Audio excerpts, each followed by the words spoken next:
Hello there. Welcome one more time to another program in the series Homo Politicus, which discusses every and almost any issue thrown up by contemporary Nigeria. Just so you know, today President Tinubu vows not to pay any ransom to kidnappers of Kaduna students and orders security forces to release victims.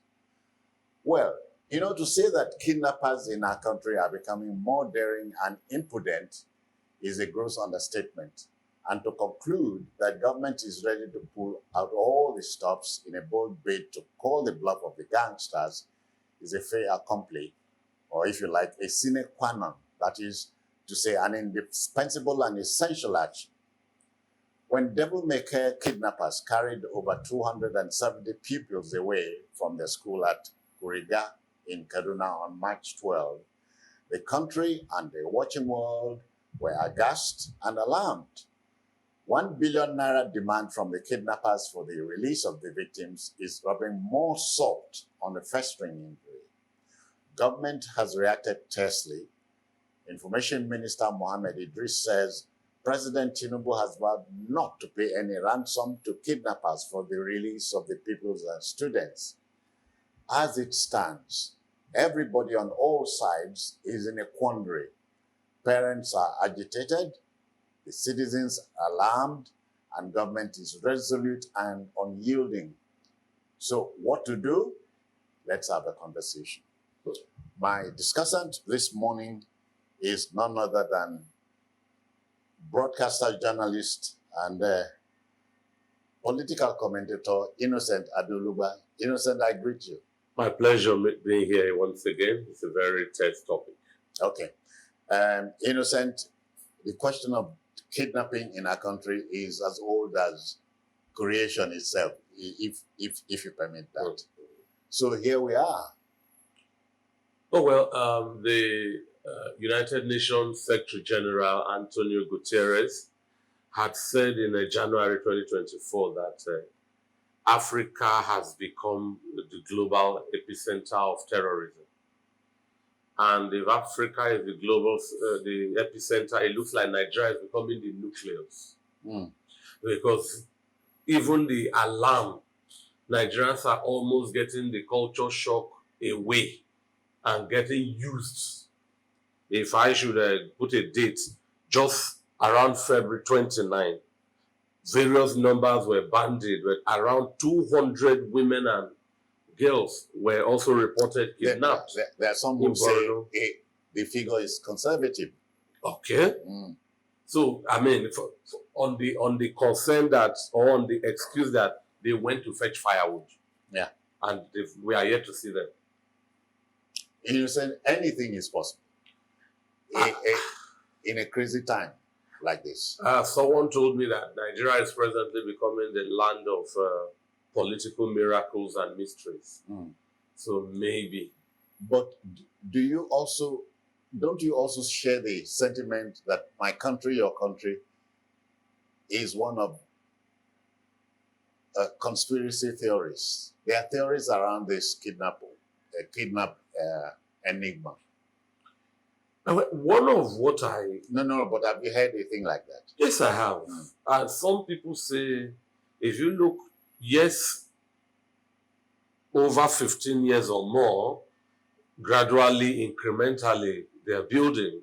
But many people say, if you look at segments of the economy, you can say kidnapping has become has formed a new economy. Yeah. They transact with banks, they transact with people, and you hear ransom flying left and right, or electronically, physically untraceable, or are the security people passive about all of this? Ransom, well, let me quickly add that for me, I may be wrong.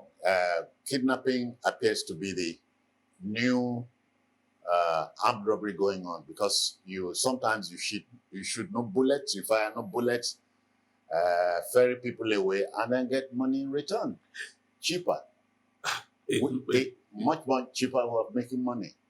What baffles me anyway is the number, the size of people if I use your word, the size of the ferry away on land. Yeah.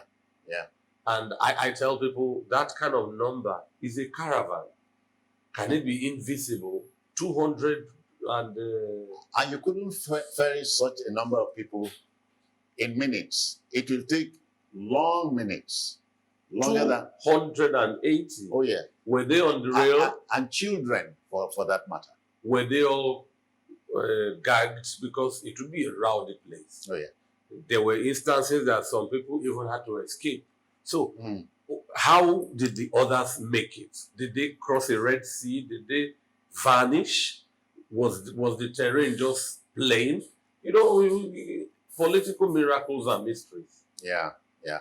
And I hope you also heard too that some of the pupils escaped after they had been ferried to a supposed safe haven. Different. I don't want to talk about kidnapping predating President Bola Ahmed Tinubu, but even now, like you read, people are wondering if the back is going to be more than the bite, because none of these pronouncements are coming fresh or new. Yeah, yeah. The ransom demanded is 1 billion naira. Innocent, 1 billion is 1 million naira in 1,000 places. This is what kidnappers are asking for. Never heard of in maybe in Africa. I'm not too sure. Let me answer from this angle. There is a Salafist jihadist Muslim terrorist group called Boko Haram. They have an affiliate kidnapping group, Islamic State of West Africa, ISWAP. Now, these two organizations gained their footing in Nigeria. So they were, in plain language, propagated in Nigeria. And to get this strong, they were harvesting on kidnapping people. And this country, rightly or wrongly, festered them. So this is a place that fertilized their existence and growth. Yes, we hear some Cameroon, pockets of them across West Africa. So they have grown enough to make this kind of behemoth demand. I'm wondering how related this new set of kidnappers would be to the one that started in River State, if you understand what I mean. When it kidnapping southern of Nigeria, sometimes one can see the resources or the rationale attached to such kidnapping. In this case, it's a quagmire, very opaque, almost not comprehensible, not clear. Not clear. Because, yes, we've mentioned the Muslim terrorist group. Sometimes they hawk their own. And so you don't know their purpose. But my confusion here is to continue to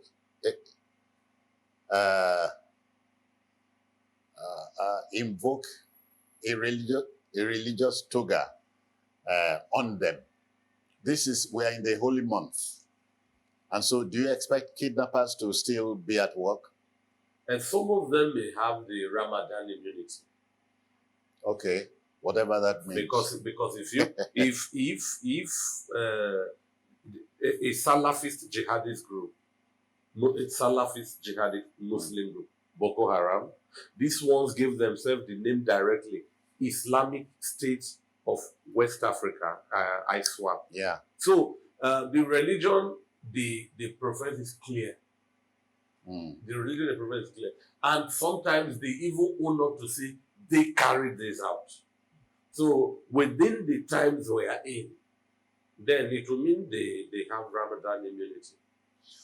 Okay, now our number one citizen, President Commander-in-Chief Bola Tinubu, has said a big no to payment of ransom.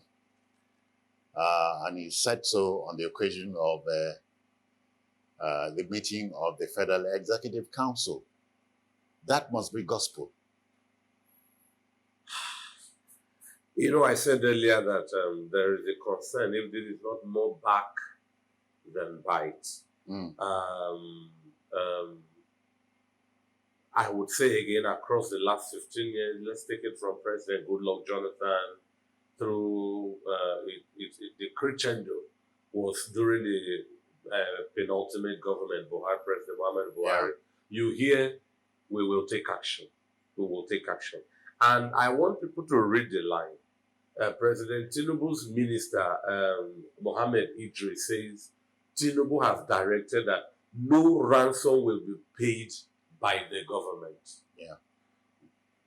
If it is argued further. That's by the federal government. Yes. Okay. So if you argue further, parents can coalesce resources, can gather money to meet this demand. It is now extra governmental. Mm-hmm. And because if, God forbid, a tier 1 is nearby and this 1 billion ransom is negotiated depreciatively and gets within reach. That what you have said just now is another conspiracy theory. Well, I think it's there in black and white. Minister Mohammed Idris says President Tinubu has declared, and the word of the president is policy. Yeah. President Tinubu has roared, has given a fiat that no ransom will be paid kidnappers by the federal government. Yeah. Has he excluded other private people from paying ransom? Your business is not to, my business is not to think for the president. Correct. Or the president. Yes, and he went further, Minister Mohammed, quoting the president, that the president has charged security agencies must ensure rescue. And so that's why I said we've heard that before. Well, see, April and February, put it a couple of weeks ago, that conservative number of over 200 women have been kidnapped in Borno State. This kind of comments were heard. Imagine the trauma, the agony among the family. It is an unending wait. You are just lucky, or those people are lucky that the people they are searching for turned up. As we speak, there are rising concerns at Uthman Danfodio University because of the menace of kidnapping hovering around them. Barely a few days ago, after February 13 kidnap of 5 people, 3 teachers and a driver in Ekiti State, it was just, say, over a week, they were released. And see, I would say, look at the number, it's conservative. 5 people, 3 teachers, a driver, could be in one vehicle. 280 people. Is there a land ship? Is there a Boeing 737 waiting? What was the medium of what was the pattern of logistic engaged? No, but you heard, as I did, I'm sure, they came on motorcycles. To carry 287 people. Let's go back to the Jonathan years. Chibok started like a child's play. They came on motorcycles and ferried girls away.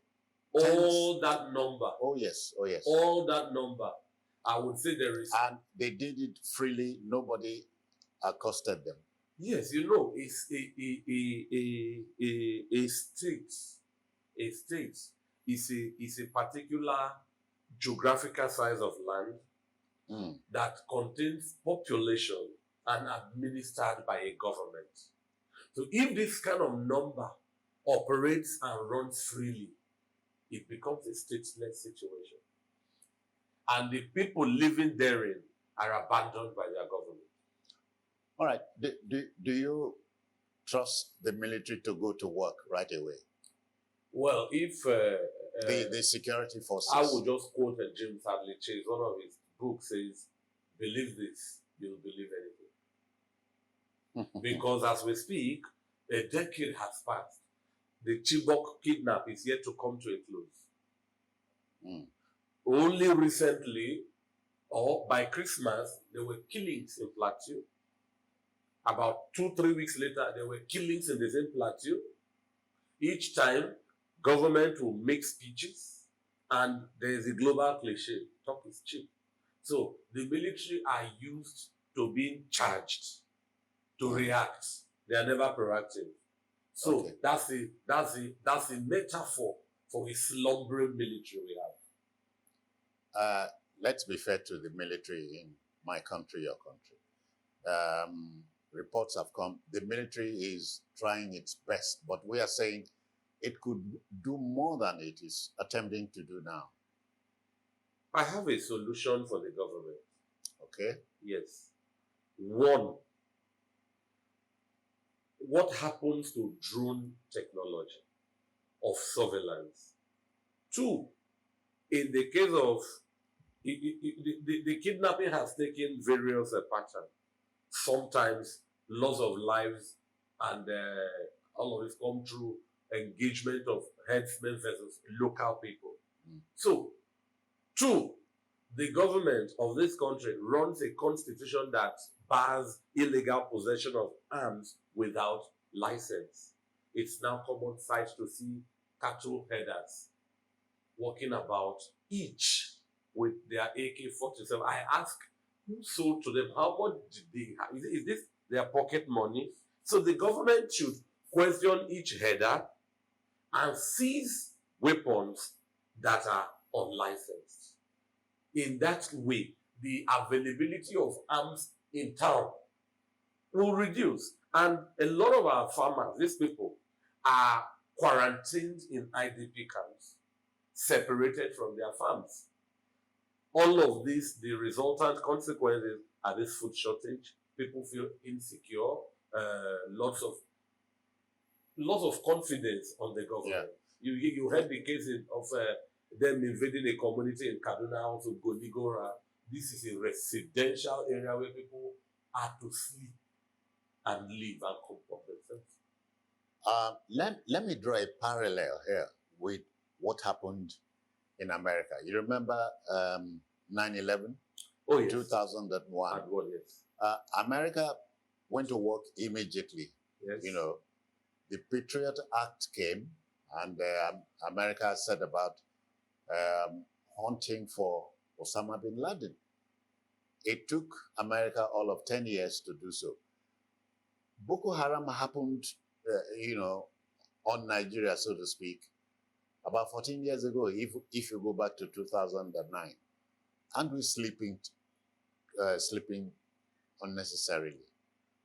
Well, you see, in the case of the United States, yes, even before catching up with, let's say, organizers of the conflict, you could see concerted efforts.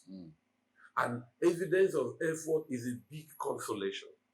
It increases the confidence of people in their government. That's it. In our own case, where there is persistent insecurity, armed conflict, deteriorating livelihoods, where will the confidence come? When this continue to afflict communities and normal life, as has been the case in Benue, Borno, in Kaduna, Katsina, Sokoto, Yobe, Zamfara, just mentioning some of there are more. And it persistently diminishes, deteriorates livelihoods. This is dialectic to the American situation. In the American situation, you could see government deploying resources, manpower, international engagement, diplomatic meetings, using Interpol. And in the end, rightly or wrongly, just in getting to nail the enemy. Yes, and see how they did it, like cutting the head of a snake, and the organization that Bin Laden, we were not told that they arrested 1,000 people. But by getting to Bin Laden, one way or the other, yes, there are those they've caught up along the line. Oh yeah, including Al-Zawahiri. But hitting down is evidence enough. Yeah. But in this case, you put us at par with America, it becomes a parody. Yeah, well, because we say we are aping the American type democracy. Oh, well, that's increased. And when we got the Tucano jets from America, we thought government was serious about nailing the enemy here. Well, What do you think? that was an effort, an attempt by the government to spread intent, but all of that are camouflaged in populism. There are sectors of this country who believe what the government does, even if it is for good reason, is a charade. Yes, and when you listen to the news, the government tells you what they plan to do, what they are doing. It's usually a sprinkle to the large size of the problem. So are we? My favorite line: Are we damned? I think the government didn't carry this out. That this can happen again. Added to the litany, you see, when we were to discuss this, I said I want to restrict myself to happenings within President Tinubu's administration. If we want to go down the litany, there were times Amnesty International told us 2021 from December to March, how many has happened? Jangebe, Chibo, in 3 months, it's stringed together. It's like a child's thing. So this happening has given those who can afford their japa fee more reason to act quickly, more reason to obey Jesus Christ. Judas was going to sell Jesus Christ, and Jesus Christ encouraged him, my brother, what you have to do quick. So those who are planning their japa, if they hear of this and their money is ready, sir, it's about acting quickly, not knowing who will feel the Okay, Innocent, let's begin to take this home. The President, Commander-in-Chief, has said no to payment of ransom and has charged security chiefs to get to work, recover the kidnapped girls. There's hope rising. It's a cycle. In the Borno case, they've charged officers. It's over 2 weeks. In Plateau, Christmas and January, they've charged officers. It's over 2 weeks. And so these charges come, and you see the government strutting their opulence like we are not in a monsoon. You talk about going to a quarter of 100 people, of 1 million people. 270, 280 is already more than a quarter of 1 million. In one fell swoop. I don't know. The president will talk. The soldiers will talk. But the families that are wailing are waiting for the government to convince them with tangible pragmatics. That's all. All right, so we stop the discussion here, but not before thanking my guest, Innocent Adolugba, for coming. Thank you for your time. The pleasure is mine. And so the shall we say the charade, to borrow a word from Innocent Adolugba, the charade continues, and a traumatized country waits for the next phase. And the big question is, what will kidnappers think of next? Thank you for watching. We'll be here the next time.